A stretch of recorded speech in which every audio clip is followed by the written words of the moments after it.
Halo semuanya, salam semesta. Kembali lagi bersama Caster yang Apak, hanya di podcast Deblak, tempat dimana kamu bisa belajar tentang sains, teknologi, serta tips dan trik menarik yang berhubungan dengan sains dan teknologi itu sendiri tentunya.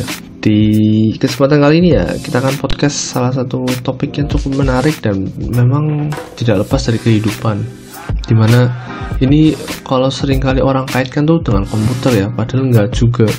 Dimana itu adalah algoritma, dan Anda harus tahu lebih dalam mengenai algoritma ini. Kalau secara definisi memang segalanya itu algoritma bisa dibantu dengan komputer ya, memang untuk merumuskan suatu masalah, merancang suatu hal, dan ya, akhirnya bisa diterima komputer. Namun esensinya lebih dari itu kok, karena memang dengan adanya algoritma yang dibuat oleh komputer, kita jadi lebih tahu apa yang akan kita lakukan dan apa yang akan kita kerjakan. Menyelesaikan suatu masalah dengan tepat itu kan hal yang sangat dibutuhkan oleh siapa saja di masa-masa seperti ini. Perumusan langkah-langkah harus lebih tepat dan mengerti instruksi yang ada. Dan komputer itu nantinya akan memberikan bantuan eksekusi dalam mengerjakan rangkaian instruksi yang akan Anda gunakan tersebut. Karena tingkat akurat, kecepatan, dan kemampuan untuk melakukan berulang-ulang yang membosankan bagi manusia itu nggak akan terjadi pada komputer kan. Nah itu. Nah, instruksi-instruksi yang dikumpulkan nanti dari start hingga end itu yaitulah algoritma. Jadi kalau orang tanya algoritma untuk ini apa, sebenarnya masak itu juga ada algoritmanya. Dan itu bisa ditulis juga dalam komputer bukan gitu loh.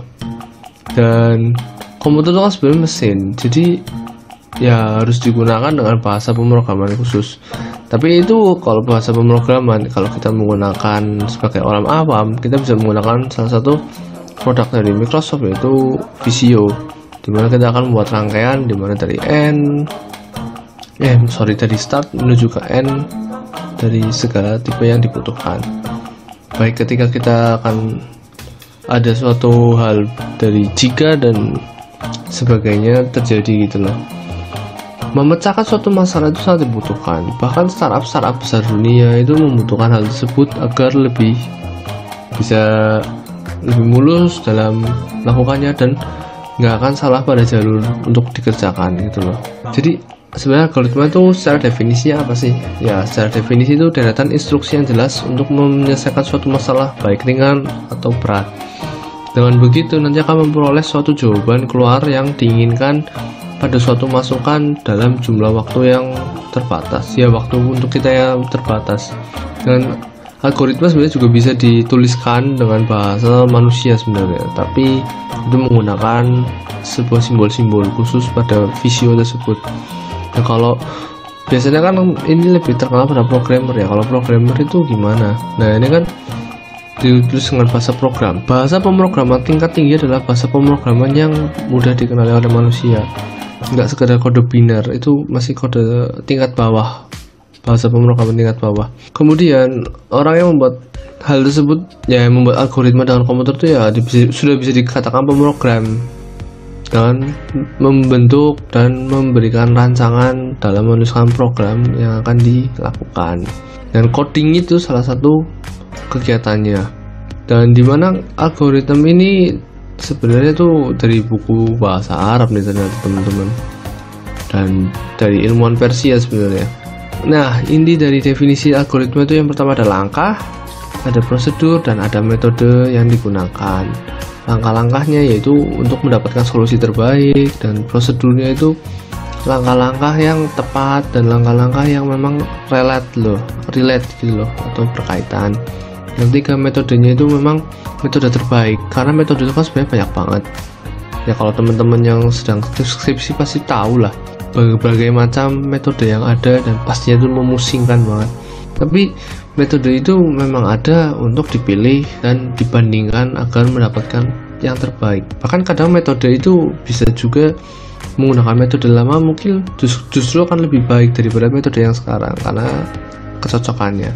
Kemudian ciri-ciri algoritma, ya bisa dikatakan algoritma itu yang terpenting adalah efisiensi dari waktu dan penggunaannya dan prosesnya maksudnya. Dan lebih singkatnya itu penggunaan memori juga harus lebih ringan.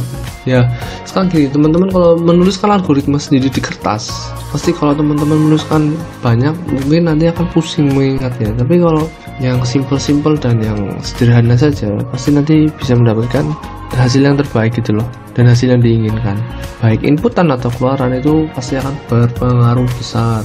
Dan ingat, pada algoritma tuh hanya ada, kalau diibaratkan angka tuh hanya 1 atau 0. Dan suatu algoritma tuh juga harus terstruktur dengan baik. Langkah-langkahnya itu jangan sampai lompat-lompat, jangan sampai nggak relate gitu loh, nggak masuk akal gitu loh. Dan untuk sifat algoritma sendiri itu tidak menggunakan simbol atau sintak. Dari kalau pakai bahasa pemrograman memang enggak, tapi kalau untuk secara menggambar bagan boleh. Tidak tergantung pada suatu bahasa pemrograman tertentu. Iya, karena bahasa pemrograman apapun sudah bisa digunakan gitu loh. Notasi-notasi yang dapat digunakan itu untuk seluruh bahasa manapun.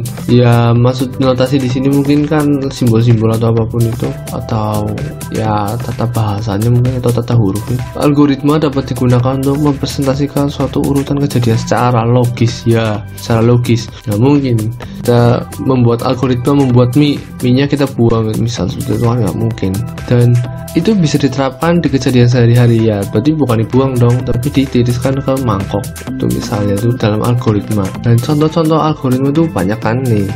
Prosesnya itu seperti membuat kue ya. Algoritma itu ya resep kuenya. Misal kue bolu, membuat kue bolu, algoritmanya ya resep kue bolu sendiri.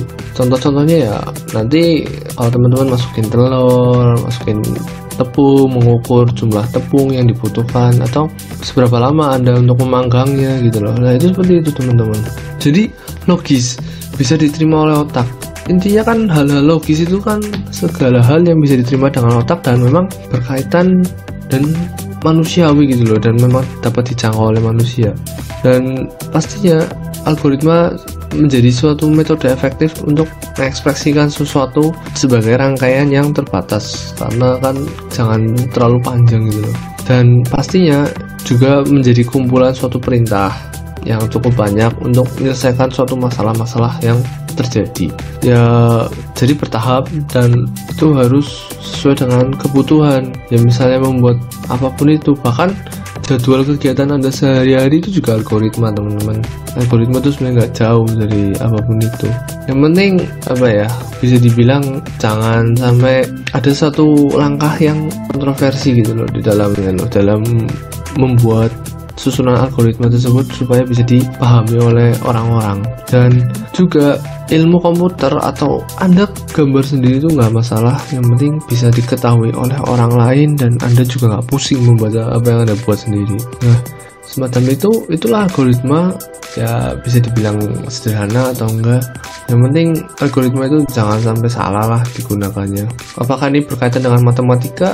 Bisa jadi, karena matematika itu kan 1 + 1 sebenarnya nggak bisa cuma jawabannya 2, itu 1 + 1 bisa banyak banget. Kalau kita ambil contoh dari anak-anak matematika murni itu mungkin bisa menjawabnya ya, karena pusing banget itu pasti. Nah, terus apa saja yang harus menggunakan algoritma? Ya siapa aja butuh algoritma, bahkan ibu-ibu rumahan itu juga butuh algoritma. Algoritma untuk menjaga rumah tetap bersih, misal bapak-bapak bagaimana algoritma untuk bangun pagi dan bekerja dengan baik gitu loh, misal.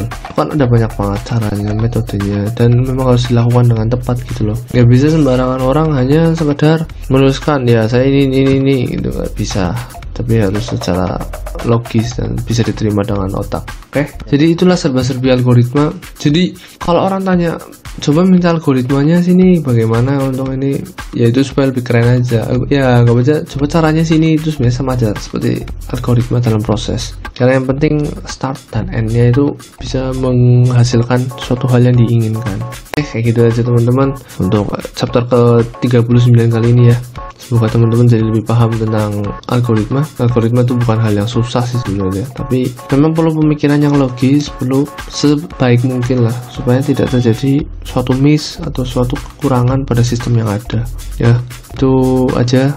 Kalau teman-teman butuh saran tentang pembelian gadget, silahkan hubungi saya di mention saya di Twitter ya. Jangan sungkan-sungkan, ya ada pada thumbnail. Dan terima kasih sudah setia mendengarkan podcast Debak. Maaf saya libur 1 minggu, tapi ya saya akan selalu update tentang hal-hal terbaru agar teman-teman semakin bisa belajar tentang pentingnya sains dan teknologi ini.